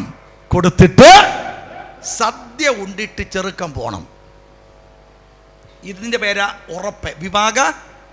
വിവാഹ നിശ്ചയം. ഇനി ശ്രദ്ധിച്ച് കേൾക്കണേ. അപ്പൊ 13 വയസ്സുകാരൻ ചെറുക്കം വന്നു, 9 വയസ്സുകാരൻ പെണ്ണ് വന്നു. ചെറുക്കൻ പെണ്ണിന്റെ കയ്യിൽ എന്തു കൊടുത്തു? മോതിരം കൊടുത്തു, ശിരോവസ്ത്രമണിയിച്ചു, തുക കൊടുത്തു, ദ്രഹ്മപ്പണം കൊടുത്തു, ഭക്ഷണം കഴിച്ചു, പിരിഞ്ഞു. പക്ഷേ ആ വിവാഹ നിശ്ചയം ചെയ്യപ്പെട്ട ദിവസം മുതൽ ഈ പെണ്ണിനെ വിളിക്കുന്നൊരു പേരുണ്ട്, രാജകുമാരി. Price the lord, praise the Lord. ചെറുക്കനെ വിളിക്കുന്ന പേരുണ്ട് രാജകുമാര. Hallelujah, hallelujah. ചെറുക്കനെ വിളിക്കുന്ന പേര് രാജകുമാരൻ, പെണ്ണിനെ വിളിക്കുന്ന പേര് രാജകുമാരി. അടിച്ചത് ഈ പെണ്ണിനറിയത്തില്ല എന്നാ വിവാഹം നടക്കുന്നത്, ചെറുക്കനറിയത്തില്ല എന്നാ വിവാഹം നടക്കുന്നത്, കൂടെ വന്നവർക്കറിയില്ല എന്നാ വിവാഹം നടക്കുന്നത്. ഇതറിയാവുന്നത് ഒരുവൻ മാത്രം, ചെറുക്കന്റെ അപ്പൻ മാത്രം. ഇതറിഞ്ഞിട്ടാ കർത്താവ് ഒരിക്കൽ പറഞ്ഞത്, പിതാവല്ലാതെ പുത്രനും കൂടി അതറിയുന്നില്ല. Hallelujah, hallelujah, hallelujah. ഇനി കേട്ടോ, ഇതെന്താ? പിതാവ് പറഞ്ഞ് നടക്കൂന്ന് പറയാൻ കാര്യം. ചെറുക്കൻ്റെ അകത്തേനാ കാര്യം പറഞ്ഞുതരാം. വിവാഹ നിശ്ചയം ചെയ്യപ്പെട്ട ചെറുക്കൻ്റെ പ്രായം എത്രയാ? 13 വയസ്സ്.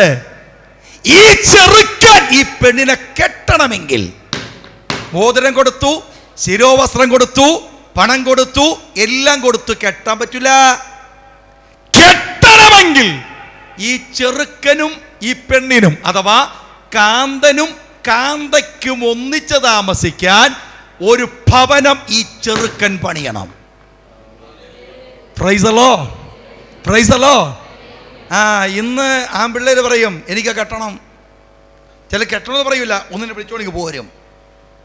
എന്നിട്ട് അപ്പൻ കഷ്ടപ്പെട്ട് മുടിയും പൊഴിച്ച് നഖവും കിളിച്ച് എല്ലാം പോയി, പല്ലും പോയി, കഷ്ടപ്പെട്ടുണ്ടാക്കിയ വീട്ടിൽ അങ്ങേർക്ക് പോലും കിടക്കാൻ സ്ഥലമില്ലാതെ ഇവർ വന്ന് താമസിക്കും. പറ്റില്ല. യഹൂദയിൽ വിവാഹം നടക്കണമെങ്കിൽ കാന്തയ്ക്ക് വേണ്ടി കാന്തനായി അവൻ വീടൊരുക്കണം. അപ്പൊ ചോദിക്കും, 13 വയസ്സുള്ളവൻ എവിടെന്ന് വീടുണ്ടാക്കാനാ? 13 വയസ്സുള്ള എവിടെന്ന് വീടുണ്ടാക്കാനാ? ഉത്തരം കേട്ടോ, വീടുണ്ടാക്കും വരെ നീ കെട്ടാൻ പറ്റൂല. വീടുണ്ടാക്കും വരെ. അപ്പൊ ഈ 13 വയസ്സുകാരൻ എങ്ങനെ വീടുണ്ടാക്കും? പറഞ്ഞുതരാം. ഇവൻ വിവാഹ നിശ്ചയം ചെയ്യപ്പെട്ട് കഴിഞ്ഞ് വീട്ടിൽ ചെന്നിട്ട് ഒരു ജോലിയുണ്ട്. ജോലി അത്തിയുടെ പഴം പറിക്കണം, മുന്തിരി പിഴുതെടുക്കണം. തൻ്റെ വീടിൻ്റെ മുൻപിൽ ഇത് രണ്ടും വെച്ച് സദ്യകൾ ഉണ്ടാക്കണം. അടയും വീഞ്ഞും സാധന സാമഗ്രിയും ഉണ്ടാക്കണം 13 വയസ്സുകാരൻ. എന്നിട്ട് അവൻ്റെ വീടിൻ്റെ മുൻപിൽ കൂടി പോകുന്ന നടവഴിയിൽ കൂടി പോകുന്നവരെ കൈകൊട്ടി വിളിക്കണം. വരിക, ഭക്ഷിക്കുക, കുടിക്കുക, ആനന്ദിക്കുക, ദൈവത്താൽ യഹോവയാൽ നിങ്ങൾ അനുഗ്രഹിക്കപ്പെടുക. ഇവൻ ഇങ്ങനെ പറഞ്ഞുകൊണ്ടിരിക്കുമ്പോൾ പ്രമാണിമാരും പോകുന്നവരും വരും. വന്ന് ഇവൻ കൊടുക്കുന്ന ഇടയും തിന്ന് വീഞ്ഞും കുടിച്ചിട്ട് പോകുമ്പോൾ അവർ ചോദിക്കും, നിനക്ക് ഒരു രാജകുമാരനാകുവാൻ കഴിഞ്ഞിട്ടുണ്ടോ? അഥവാ വിവാഹ നിശ്ചയം ചെയ്യപ്പെട്ടതാണോ? ഈ പയ്യൻ ഇത് വെച്ചോണ്ടിരിക്കുമ്പോൾ നാട്ടുകാർക്കറിയാം, യഹൂദന്മാർക്കറിയാം ഇത് വിവാഹ നിശ്ചയം ചെയ്യപ്പെട്ടവനാ. അപ്പൊ അവൻ പറയും, അതെ, ഞാൻ രാജകുമാരനാ. അപ്പോൾ അവർ ചോദിക്കും, നിന്റെ രാജകുമാരി ആരാ? ഏത് കുലത്തിൽപ്പെട്ടത്? ഏത് കുടുംബത്തിൽപ്പെട്ടത്? എവിടെയുള്ളത്? അവൻ അവളെ കുറിച്ച് പറയും.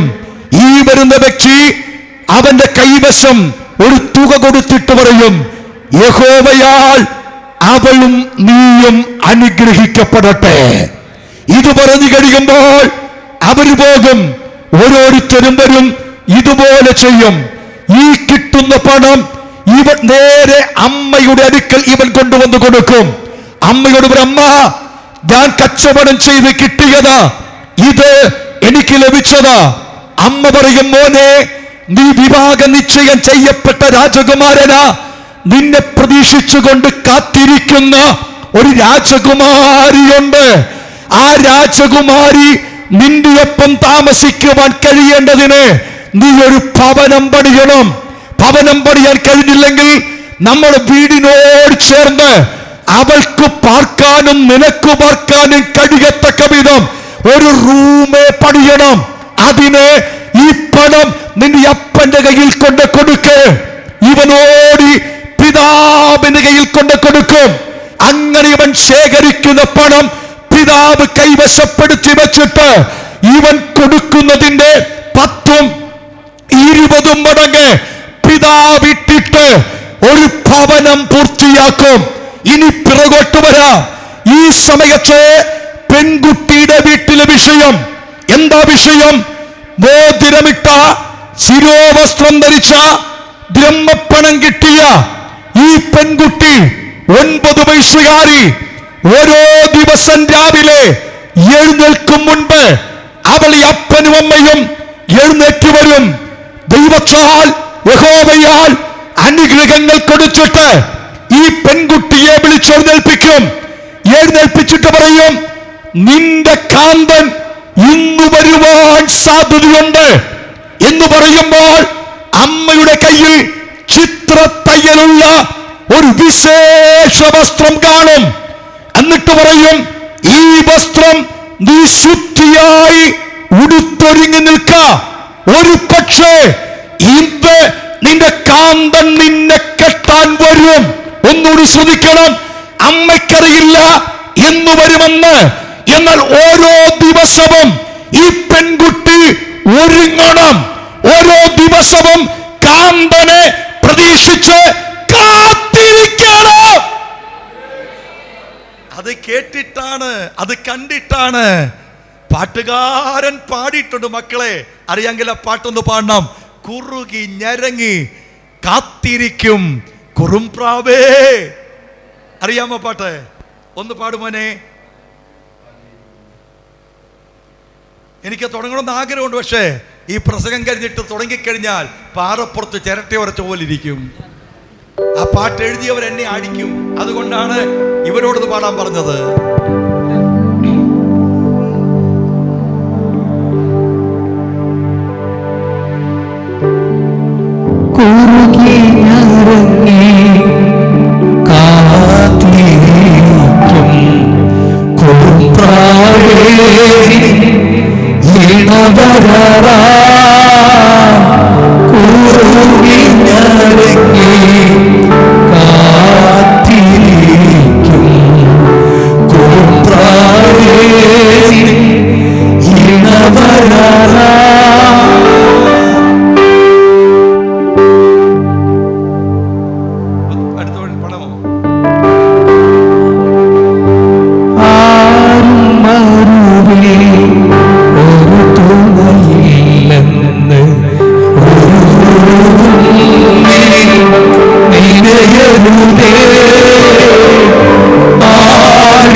കാരണം വിവാഹ ദിവസം കാന്തയ്ക്കറിയില്ല. ശ്രദ്ധിക്കണേ, വിവാഹ ദിവസം കാന്തയുടെ വീട്ടുകാർക്കും അറിയില്ല. ക്രിസ്തുവും സഭയുടെ ബന്ധം ഞാൻ പറയണത്, സഭ കർത്താവ് വരുന്നതിന് തൊട്ട് മുൻപ് ഒരുങ്ങിയാ പോരെന്ന്. ആശയം വല്ല പിടികിട്ടിയോ? കാര്യം കർത്താവിന് പോലും ആ ദിവസം അറിയത്തില്ല. പിതാവിനല്ലാതെ പുത്രനും കൂടി അറിയത്തില്ല. ഈ പിതാവ് എപ്പോഴാ പറയുന്നത്? പിതാവ് പറയുന്ന സമയം കൂടി പറഞ്ഞുതരാം. ഈ പുത്രൻ സമ്പാദിച്ച തുകയെല്ലാം ചേർത്ത് ഭവനമോ പഴയ ഭവനത്തോട് ചേർന്ന് മുറിയോ ഉണ്ടാക്കിയിട്ട് പിതാവിനെയും പട്ടണത്തലവന്മാരെയും പൗരോഹിത്യ തലവന്മാരെയും വിളിച്ചു വരുത്തി ഈ മകൻ കാണിക്കണം എനിക്കും കാന്തയ്ക്കും പാർക്കാൻ ഒരുക്കിയ വീട്. ആ വീട് കണ്ടു പിതാവ് തൃപ്തിപ്പെട്ട് കഴിയുമ്പോൾ പിതാവ് പറയും സമയമായി. Price the Lord. യേശുക്രിസ്തു ശിഷ്യന്മാരോട് പറഞ്ഞു, ഞാൻ നിങ്ങൾക്ക് സ്ഥലം ഒരുക്കുവാൻ പോകുന്നു. ഓ ഹല്ലേലൂയ. നിനക്കും എനിക്കും നമുക്കായി ഒരു വീടൊരുക്കാൻ എന്റെ കാന്തൻ പോയിരിക്കുക. ഹല്ലേലൂയ. ഹല്ലേലൂയ. ഹല്ലേലൂയ. ആ കാന്തൻ എന്ന് ആ വീടിന് ഒരുക്കം തീർത്ത് പിതാവിന് സമ്മതം മൂളിക്കുമോ? ഹല്ലേലൂയ. അന്ന് അന്ന് അന്ന് എന്റെ പുത്രനായവൻ തിരിച്ചു വരും. ആ വരവിൽ ആര്യ സ്വീകരിക്കുന്നത് രണ്ടാശയം പറയാം. ഒന്ന്, വിവാഹ നിശ്ചയം കഴിക്കപ്പെട്ടവള്. അവിടെ ഒരു വാക്കൂടെ പറയട്ടോ. ഈ വിവാഹ നിശ്ചയം കഴിക്കപ്പെട്ട എല്ലാവരെയും കെട്ടൂലട്ടോ. കെട്ടാതിരിക്കാൻ ഒരു കാര്യമുണ്ട്. കെട്ടാതിരിക്കാൻ എന്താ കാര്യം? കേട്ടോളേ. വിവാഹ നിശ്ചയം ചെയ്യപ്പെട്ട് കഴിഞ്ഞ് ഈ ചെറുക്കൻ കൊടുത്ത മോതിരം ഇവൾ ഊരരുത്. ഇവളെ ഊരരുത്. ശിരോവസ്ത്രവും ഇവൾ മാറ്റരുത്. ഇത് രണ്ടും കണ്ടാൽ കാണുന്നവർ പറയും ഇവൾ രാജകുമാരിയാ. ഇവൾ ആരാണ്? നിന്നെ കണ്ടാ പറയണം വിവാഹ നിശ്ചയം കഴിഞ്ഞതാന്ന്. ഇന്ന് രണ്ടു പെറ്റവരെ കണ്ടാലും പറയൂല വിവാഹ നിശ്ചയം കഴിഞ്ഞതോ എന്ന് പറഞ്ഞാൽ കല്യാണം കഴിച്ച് പ്രായം ചെന്നവരെ കുറിച്ചല്ല പറഞ്ഞത്. ക്രിസ്തുവിൻ്റെ മണവാട്ടി എന്ന് പേരുള്ള ദൈവമക്കളെ കണ്ടാൽ ഇത് കർത്താവിൻ്റെയാണോ ആരുടെയാന്ന് ആർക്കറിയാം? Price the lord. Praise the lord. Praise the Lord. ദൈവമക്കളെ കണ്ടാൽ പറയണം. ദൈവമക്കളുടെ വർത്തമാനം കേട്ടാൽ പറയണം. ദൈവമക്കളുടെ വർത്തമാനത്തിൽ കൂടി അറിയണം നീ വിവാഹ നിശ്ചയം ചെയ്യപ്പെട്ടവളാ. Price the Lord. എന്ന് പറഞ്ഞാൽ ഒരു കാന്തന് വേണ്ടി കാത്തിരിക്കുന്ന കുറുമ്പ്രാവ നീ എന്ന ബോധം നിനക്കും എനിക്കും ഉണ്ടാകണം. അടുത്തത്, ഈ പെങ്കൊച്ച് കാന്തന് വേണ്ടി ഒരുക്കപ്പെട്ടവളാണെങ്കിൽ ഈ പെങ്കൊച്ചിന്റെ കയ്യേലെ മോതിരവും ശിരോവസ്ത്രവും മാറുന്നോ എന്ന് കാന്തനായവൻ നോക്കാൻ പറ്റുമോ? പറ്റൂല. കാര്യം എന്നാ? കാന്തൻ വന്ന് നോക്കിയാൽ കാന്ത കണ്ടുപിടിക്കും. അതുകൊണ്ട് കാന്തൻ നേരിട്ട് വരത്തില്ല, കാന്തന് വരാതിരിക്കും. പക്ഷേ ഇവൾ ശരിയാണോ? ഇത് ഊരാറുണ്ടോ? ശിരോവസ്ത്രം മാറാറുണ്ടോ? ഇടയ്ക്ക് സീരിയൽ കാണാൻ പോകാറുണ്ടോ?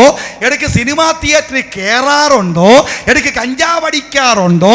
ഇടയ്ക്ക് കള്ളം പറയാറുണ്ടോ? വ്യഭിചാരത്തിന് പോകാറുണ്ടോ? ഇതൊക്കെ നോക്കാൻ വേണ്ടിയിട്ട് പയ്യന്റെ പിതാവ് ആരാ? കാന്തന്റെ പിതാവ്. കാന്തയറിയാതെ, കാന്തന് വേണ്ടി വിവാഹ നിശ്ചയം ചെയ്യപ്പെട്ട പെണ്ണറിയാതെ പിതാവിൻ്റെ ഏറ്റവും വിശ്വസ്തനായ ഒരു കാര്യസ്ഥന പരമേൽപ്പിക്കും. ഓ ഹല്ലേലൂയ. ആ കാര്യസ്ഥന്റെ കടമയാണ് ഒളിച്ചും പാത്തുമിരുന്ന് കാന്തയായവൾ അറിയാതെ അവളെ നിരീക്ഷിക്കുക. അവളെ നിരീക്ഷിക്കുക. ഓരോ ദിവസവും സന്ധ്യാസമയത്ത് കാന്തന്റെ അപ്പനോട് ഈ കാര്യസ്ഥൻ ചെന്ന് പറയണം, ഇന്ന് ഞാൻ അവളെ നിരീക്ഷിച്ചു, അവൾ വിശ്വസ്തയാണ്. ഇന്ന് ഞാൻ അവളെ നിരീക്ഷിച്ചു, അവൾ വിശ്വസ്തയാണ്. വിവാഹത്തിന്റെ അന്നുവരെ ഈ കാര്യസ്ഥന്റെ ജോലി അതാ. ഓ ഹല്ലേലൂയ.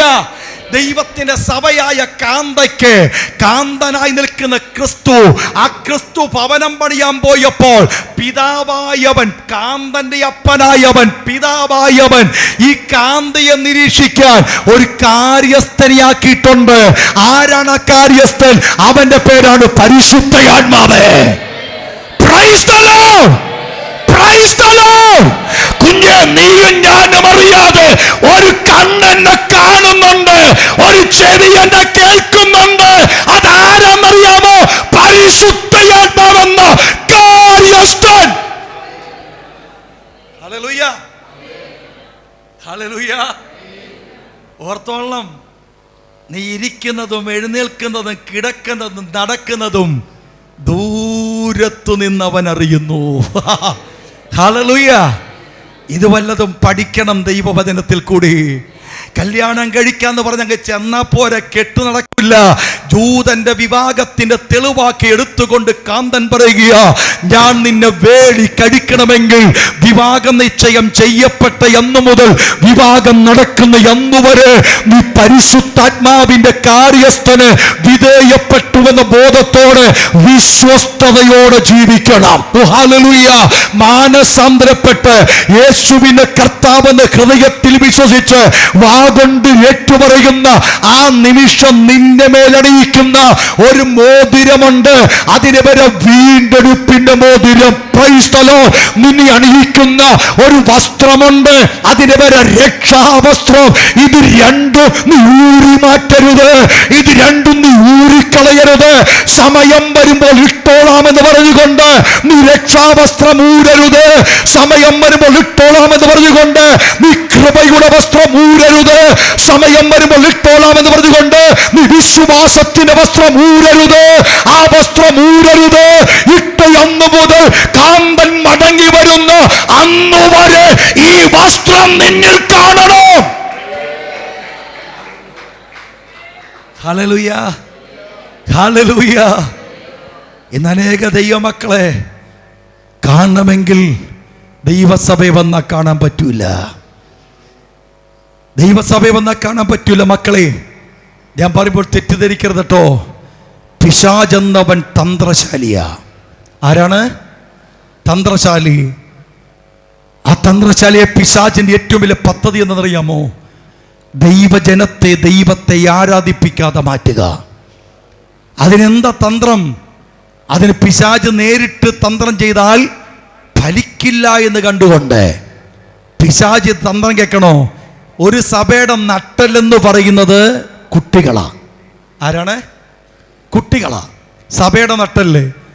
ഈ കഴിഞ്ഞ ദിവസം നമ്മുടെ റസൽ പാസ്റ്റർ എന്തോ പറഞ്ഞു, പാസ്റ്ററേ ഞങ്ങൾ ഭക്ഷണം കഴിച്ചിട്ട് വന്നപ്പം പാസ്റ്റർ പറയാ, പാസ്റ്ററേ ഇപ്പൊ എനിക്ക് തോന്നുന്നു 50 വർഷം മുൻപ് ഈ സുവിശേഷത്തിന് വേണ്ടി ഇറങ്ങാൻ പറ്റിയില്ലല്ലോ എന്ന് പറഞ്ഞാൽ ഇപ്പോഴുള്ള ഈ വിശ്വാസ തീഷ്ണതയിൽ 50 വർഷം മുൻപ് ഇറങ്ങണമെന്ന് ഇപ്പൊ തോന്നിയെന്ന്.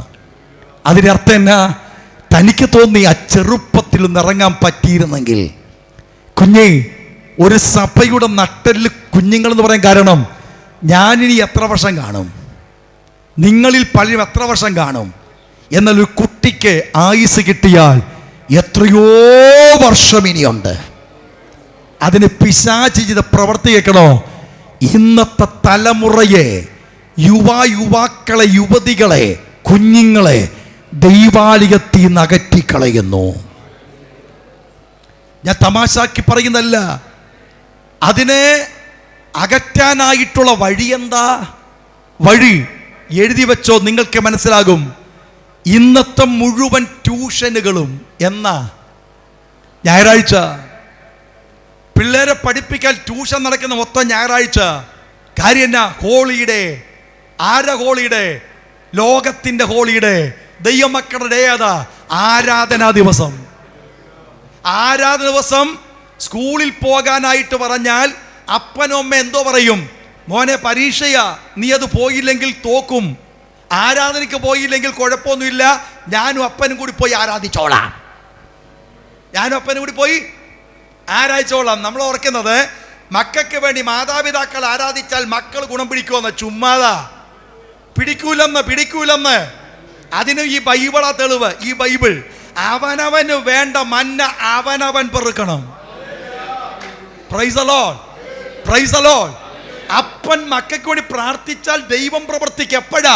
ആ മക്കളും ആ ദൈവകൃപയെ നിൽക്കുമ്പോൾ. ചില പിള്ളേര് ഇങ്ങനെ പറയും, ചില വിശ്വാസികൾ പറയത്തില്ലേ, പാസ്റ്ററെ ഒന്ന് പ്രാർത്ഥിക്കണേ എനിക്ക് വേണ്ടി.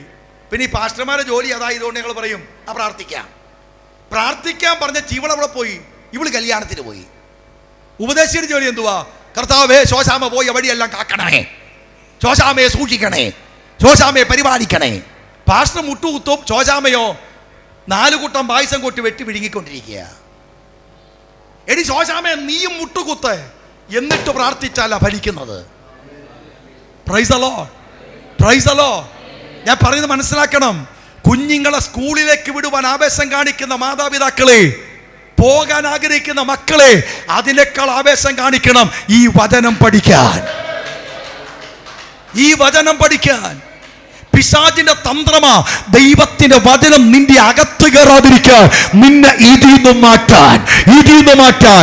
ഒരു വാക്കുകൂടി അവ പറയാതെ ഞാൻ പോകത്തില്ല.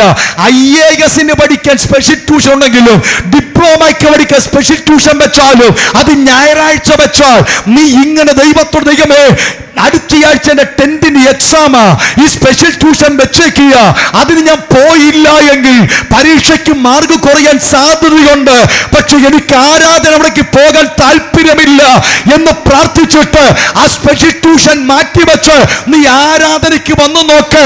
ആരാധനയ്ക്ക് ഇരിക്കുന്ന 2 മണിക്കൂറോ 3 മണിക്കൂറോ നീ പഠിത്തത്തിൽ നിന്ന് മാറ്റിവെച്ചിരുന്നാൽ, ആ ഇരുന്ന 3 മണിക്കൂർ സമയത്ത് നീ പഠിക്കേണ്ട വിഷയം 3 മിനിറ്റ് കൊണ്ട് ദൈവം നിന്റെ ശിരസിനകത്ത് മനസ്സിലാക്കുന്ന ബുദ്ധിയെ തരാൻ ശക്തിയുള്ളവനാ ഞാൻ ആരാധിക്കുന്ന ദൈവം. അപ്പൊ നിങ്ങൾ ചോദിക്കും, പാസ്റ്ററെ, ആ പഠിപ്പിക്കുന്ന സാറ് പറഞ്ഞത് ഇന്ന് വന്നില്ലെങ്കിൽ ഈ ക്ലാസ്സിൽ നോട്ട്സ് കിട്ടത്തില്ല. അതിനാ ദൈവം തമ്പുരാനെ, ഞാൻ ഈ മൊബൈലിനൊന്നും കുറ്റം പറയത്തില്ല കേട്ടോ, സത്യമായിട്ടും കുറ്റം പറയത്തില്ല. ഇത് ആവശ്യമില്ലാതെ ഉപയോഗിക്കുന്ന മാത്രമേ തെറ്റുള്ളൂ. ആവശ്യമില്ലാതെ ഉപയോഗിക്കുന്ന മാത്രം. ഈ മൊബൈലിലെ ഓരോ പരിവർത്തനവും ഓരോ പുതുക്കവും എന്തിനാണെന്നറിയാമോ? ദൈവത്തിൻ്റെ പ്രവൃത്തിയാ. നിന്നെ ട്യൂഷൻ പഠിപ്പിക്കാൻ വിട്ടു, പോകാൻ പറ്റില്ല, ആരാധനയ്ക്കാണ് നീ പോയത്. അന്നെടുത്ത സ്പെഷ്യൽ ക്ലാസ് മാത്സ് ആണെന്നിരിക്കട്ടെ, ആ മാത്സ് സാറെടുത്തു, നിങ്ങൾക്കത് കിട്ടിയില്ല, മിസ്സായിപ്പോയി. ആരാധനയ്ക്ക് വന്നതുകൊണ്ട് എങ്ങനെ കിട്ടും? കൂട്ടുകാരെ വിളിച്ചാൽ തരാൻ പറ്റൂല. പിന്നെ എങ്ങനെ കിട്ടും? കിട്ടാൻ വേറെ ഒന്നുമില്ല. മൊബൈൽ ഓൺ ചെയ്യുക, ഓൺ ചെയ്തിട്ട് വാട്സാപ്പിൻ്റെ ആ ചാലെടുക്കുക. എടുത്തു, അതിനകത്ത് വലത്തുവശം ഒരു നീല കളറിൽ ഒരു വട്ടമിരിപ്പുണ്ട്, അതിലേക്കൊന്ന് വിളിക്കുക, ഞെക്കുക. ഞെക്കിയിട്ട് ഹേ ഗൂഗിൾ ഒരു വിളിക്കുക. ഹേ ഗൂഗിൾ. ഗൂഗിൾ ആണ് ഇങ്ങോട്ട് പറയും. ആ വിളിക്ക് പറയണം, ഇന്ന സബ്ജക്റ്റിനെ കുറിച്ചുള്ള വിവരങ്ങൾ കിട്ടണം. നിനക്ക് സാറ് 3 മണിക്കൂർ പഠിപ്പിച്ചത് 3 മിനിറ്റ് കൊണ്ട് ഗൂഗിൾ ഇങ്ങ് തരും. വല്ലതും മനസ്സിലായില്ല. അത് ഇതെടുത്തേച്ച് ഷിബു ഷിബു ഹായ്. അപ്പൊ ഷിബു അവിടെ നിന്ന് ഇങ്ങോട്ട്, ഇവിടെ നിന്ന് അങ്ങോട്ട് കഴിച്ചോ, അവിടെ നിന്ന് ഇങ്ങോട്ട് കഴിച്ചു, ഇവിടെ നിന്ന് അങ്ങോട്ട് എന്നാ കഴിച്ച്, അവിടെ നിന്ന് ഇങ്ങോട്ട് നീ എന്നാ കഴിച്ച്, അങ്ങോട്ടും ഇങ്ങോട്ടും കഴിച്ച് അവസാനം ഇവനെയും കൊണ്ട് ഇവളെയും കൊണ്ട് അവനും പോകും. അതിനല്ല ഈ സാധനം, അതിനല്ല. ഹായി ഹീയും അയച്ച് നിന്നെയും കൊണ്ട് അവനെയും കൊണ്ട് നീയും പോകാനുള്ളതല്ല. ഇത് ദൈവം തമ്പുരാൻ ആധുനികമായി ഓരോ കാര്യം ക്രമീകരിച്ച് തന്നേക്കുന്നത് ആത്മീയതയ്ക്കും നന്മയ്ക്കും ഉപയോഗിക്കാൻ വേണ്ടിയിട്ടാണ്. അതുകൊണ്ട് അതുകൂടി പറയാട്ടോ, ഒരു 10ാം ക്ലാസ് വരെ പഠിക്കുന്ന പിള്ളേർക്ക് സ്വന്തമായിട്ട് ഈ സാധനം മേടിച്ച് കൊടുത്തേക്കരുത്. 10ാം ക്ലാസ് വരെ പഠിക്കുന്ന പിള്ളേർക്ക്, ഇപ്പം പിള്ളേരെല്ലാം എന്നെ തല്ലിക്കൊല്ലും. 10ാം ക്ലാസ് വരെ പഠിക്കുന്ന പിള്ളേർക്ക് സ്വന്തമായി ഇത് കൊടുക്കരുത്. അപ്പനും അമ്മയും വെച്ചിട്ട് അവരുടെ അനുവാദത്തോടെ മക്കൾക്ക് അവരുടെ ഫോൺ ഉപയോഗിക്കാം. ഇത് പറയുമ്പോഴാണ് കുഴപ്പം. അപ്പൻ്റെ അമ്മയുടെ അനുവാദത്തോടെ മക്കൾക്ക് ഉപയോഗിക്കാൻ കൊടുക്കാം. 10ാം ക്ലാസ് വരെ അവരുടെ മൊബൈൽ ഉപയോഗിക്കാൻ സമ്മതിക്കാവൂ. ഇന്നത്തെ പിള്ളേർക്കെല്ലാം ഓരോന്ന് മേടിച്ചു കൊടുക്കുക. അപ്പൻ്റെ കയ്യിലിരിക്കുന്നത് വിളിച്ചാൽ കേൾക്കാൻ പോലും കൊള്ളാത്ത, ഇച്ചിരയില്ലാത്ത ഒരു എന്തുവാ ഈ തീപ്പെട്ടിപ്പെട്ടി പോലത്തെ ഒരെണ്ണം. 5ാം ക്ലാസ്സുകാരൻ കൊച്ചിൻ്റെ ഇരിക്കുന്നതോ ഇത്രയും നീളത്തിലുള്ള ഇത്രയും വീതിയിലുള്ള ഒരെണ്ണം. ഏതാ? ഐഫോൺ. അപ്പൻ്റെ ഇരിക്കുന്നതോ ഐ പോലും ഇല്ലാത്ത ഫോൺ. ഇന്നത്തെ തലമുറയുടെ തകർച്ചയ്ക്കൊരു കാരണം അതാ. ഇത് ഉപയോഗിക്കണം നല്ലതിന്. ഞാൻ അതിനെക്കുറിച്ച് ഒരു വാക്കുകൂടി പറഞ്ഞു. അയ്യോ സമയം പോയോ? ഒരു വാക്കുകൂടി പറഞ്ഞ് നിർത്താം. നിങ്ങൾ പോകാത്തതുകൊണ്ട് ഞാൻ വാച്ച നോക്കാത്തത്. നമ്മുടെ മുറ്റത്തൊരു കിണറുണ്ടെന്നിരിക്കട്ടെ. മുറ്റത്തൊരു കിണറുണ്ട്. ഈ കിണറിൽ വെള്ളമുണ്ട്. ഈ കിണർ 2 കാര്യത്തിന് ഉപയോഗിക്കാം. ഒന്ന്, ദാഹം വരുമ്പോൾ വെള്ളം കോരി കുടിക്കാം. 2, ജീവിതം മടുക്കുമ്പോൾ എടുത്തിയാടി ചാകാം. ജീവിതം മടുക്കുമ്പോൾ എടുത്തിയാടി ചാകാം. കിണറ്റിച്ചാടി ചത്തെന്ന് പറഞ്ഞ ആരെങ്കിലും കിണറൊഴിക്കായിരിക്കുമോ? ഇല്ല. രണ്ടിനും ഉപയോഗിക്കാം. പക്ഷേ കിണറെന്ന സാധനം ഉപയോഗിക്കേണ്ടത് വെള്ളം കുടിക്കാൻ വേണ്ടിയിട്ടാണ്, ചാകാൻ വേണ്ടിയല്ല. ഇതുകൊണ്ടും രണ്ട് ഗുണമുണ്ട്. ഇതുകൊണ്ട് മുടിയുകയും ചെയ്യാം, നന്നാകുകയും ചെയ്യാം. Price the Lord. ഇതുകൊണ്ട് മുടിയുന്നവരെ ഒരു ലിസ്റ്റ് പറഞ്ഞുതരാം. പിണങ്ങരുതനോട് ആരാധനയ്ക്ക് വന്ന് പ്രസംഗം നടന്നുകൊണ്ടിരിക്കുമ്പോഴും ആത്മാവിൽ ആരാധിച്ചുകൊണ്ടിരിക്കുമ്പോഴും മെസ്സേജ് അയക്കുന്നവരൊക്കെ മുടിയാനുള്ളവരാ. അന്നേരം ഇതിനകത്ത് വാട്സാപ്പിൽ മെസ്സേജ് വരും. മെസ്സേജ് നോക്കും. ഇന്ന് പലരുണ്ടല്ലോ, അടുത്ത് കിടക്കുന്ന ഭാര്യ രാവിലെ എഴുന്നേറ്റ് പോയാലും നോക്കൂല. അടുത്ത് കിടന്ന ഭാര്യ എന്ത് ചെയ്യും? രാവിലെ എഴുന്നേറ്റപ്പോൾ തൊട്ടപ്പുറത്ത് ഭാര്യ ഉണ്ടായിരുന്നു, കാണാനില്ല. ഇടിയേ വിളിക്കത്തില്ല. ഭാര്യ നോക്കുമ്പോൾ ഭർത്താവിനെ കാണാനില്ല, നോക്കൂല, വിളിക്കൂല. എന്നാൽ ഈ സാധനം കണ്ടില്ലെങ്കിൽ ഭയങ്കര പ്രശ്നമാണ്. രാവിലെ എഴുന്നേറ്റ് ആദ്യം നോക്കുന്നത് എന്താ? ഫോൺ. ആദ്യം നോക്കുന്നത് ഫോൺ. അച്ചായൻ ഗൾഫിൽ പോയിട്ട് 5 വർഷമായി തിരിച്ചു വന്നില്ല. ഭാര്യ ചോദിച്ചേ, അച്ചായൻ വന്നേരം വല്ല വിഷമമുണ്ടോ? ഒരു വിഷമവും ഇല്ല. പിന്നെ എന്തിനാ വിഷമം? ഇന്നലെ വെച്ച ഫോൺ കാണാനില്ല. എന്തോ അപ്പനേക്കാൾ അമ്മയേക്കാൾ ഇന്ന് ലോകം ഇതിന് ഇഷ്ടപ്പെടുക. ഇത് നല്ലതിന് ഉപയോഗിച്ചോ കുഴപ്പമില്ല. ഒരു വാക്കുകൂടി ഇപ്പം നിർത്താം. കാന്തേ, നിന്നെ ചെക്ക് ചെയ്യാൻ ഒരു കാര്യസ്ഥനുണ്ട്. Price the Lord. അതുകൊണ്ട് ഓർത്തോളം, ഓരോ ദിവസവും നീ ഒരുങ്ങണം. ഓരോ ദിവസം. ഇപ്പം ഞാൻ നിർത്തുക. ഓരോ ദിവസവും നീയെ എങ്ങനെ ഒരുങ്ങണം? അപ്പനൊരുക്കല്ലേ, അമ്മയൊരുക്കല്ലേ, ചേട്ടനൊരുക്കല്ലേ, ചേച്ചി ഒരുക്കല്ലേ, ബ്യൂട്ടീഷ്യൻ ഒരുക്കല്ലേ, തന്നെത്താൻ ഒരുങ്ങണം. ഹല്ലേലൂയ. ഓരോ ദിവസവും വിശുദ്ധ വസ്ത്രം ധരിച്ചുകൊണ്ട്, ഓരോ ദിവസവും വിശുദ്ധ അലങ്കാരം ധരിച്ചുകൊണ്ട്